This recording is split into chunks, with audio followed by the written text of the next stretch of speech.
નમસ્કાર, ગુજરાત 18 જ્યોત ન્યૂઝમાં આપનું સ્વાગત છે। સાવલી ટેસર પંથકના મુસાફરો, નોકરિયાત વર્ગ અને વિદ્યાર્થીઓની સરળતા, સુવિધા અને નિયમિતતા માટે સ્થાનિક ધારાસભ્યએ પત્ર લખ્યો। એસટી નિગમે પણ સકારાત્મક કાર્યવાહી કરી।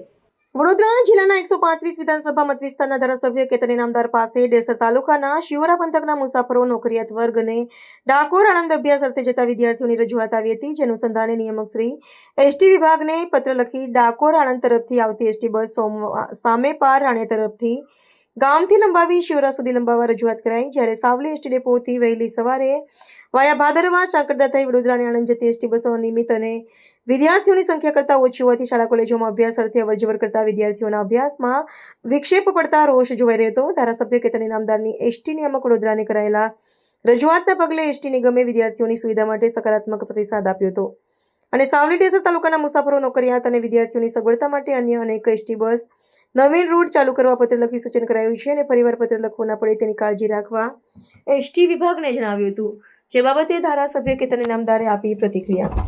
સાવલી ડેસરની અંદર તમામ એસટીના રૂટ, નવા એસટીના રૂટ બનાવવા ચાલુ કરવા માટેની મેં ડીસીને ડાયરેક્ટ પત્ર દ્વારા ભલામણ કરી છે। માન્ય નાયબ મુખ્યમંત્રી હર્ષભાઈ સંઘવી જોડે પણ મૌખિક વાત થઈ, એમને તરત જ સૂચના પણ આપી દીધી છે કે જે પણ રૂટ નવા ચાલુ કરવાના થાય નવા, અને જે રૂટને નિયમિત કરવાના થાય નિયમિત, બધા જ કરવાના। સિહોરા જે રાણીયા ગામથી સિહોરા સુધી લંબાવવામાં આવે તો સિહોરાના અમારા ઘણા મુસાફરો જે રાણીયા સિહોરાના પુલનો અત્યાર સુધીને બસને લાભ જ નથી મળ્યો, બસનો લાભ જે મળવો જોઈએ એ તાત્કાલિક ધોરણ ચાલુ કરવા માટે મેં નડિયાદ ડીસી સાથે વાત કરી છે।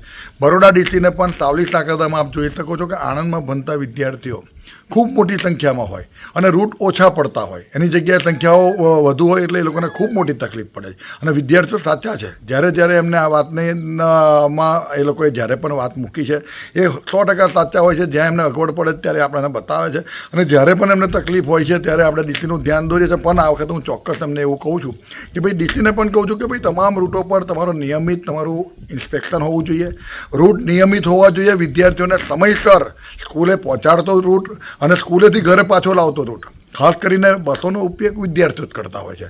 એવી રીતે અમારા ગોપરી, અમારા કાલોલ ડેપોથી જે જેસર ગોપરીની સડાસાલ, ઝુમખા, મેવલી, આ બધા જે રૂટો છે, જે નવા રૂટો ચાલુ કરવાના છે, જે રૂટોને નિયમિત કરવાના છે, બધા જ પત્ર દ્વારા તમામ રૂટોના એકદમ ક્રમશઃ બધું આપી દીધું છે। મને વિશ્વાસ છે અઠવાડિયે 10 દિવસમાં આનું નિરાકરણ આવી જશે।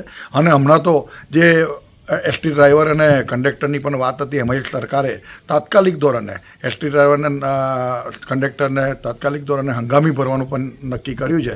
તો મને ખ્યાલ છે અને ડીસીએ પણ મને કહ્યું છે કે 10-15 દિવસની અંદર, 10 દિવસની અંદરનું નિરાકરણ આવી જશે। એટલે આ ચોક્કસ ખૂબ તકલીફ પડતો વિષય છે। માન્ય નાયબ મુખ્યમંત્રીએ પણ એને ગંભીરતાથી લીધો છે અને હું પણ કહું છું કે વિદ્યાર્થીઓને કે મુસાફરોને કોઈ પણ તકલીફ ના પડવી જોઈએ અને તમામ રૂટ જે અનિયમિત છે એને નિયમિત થાય અને જે નવા રૂટની માગણીઓ છે એ નવા રૂટની તમામ રૂટ સાવલી, ડેસર અને વડોદરા ગ્રામ્યના જે પણ હોય એ તમામે તમામ આપવા માટે જે મેં પત્ર લખ્યો છે એનું મને 10 દિવસમાં નિરાકરણ જોઈએ। ફરી એ પત્ર ના લખવો પડે એની પણ એ ગંભીરતાથી નોંધ લે।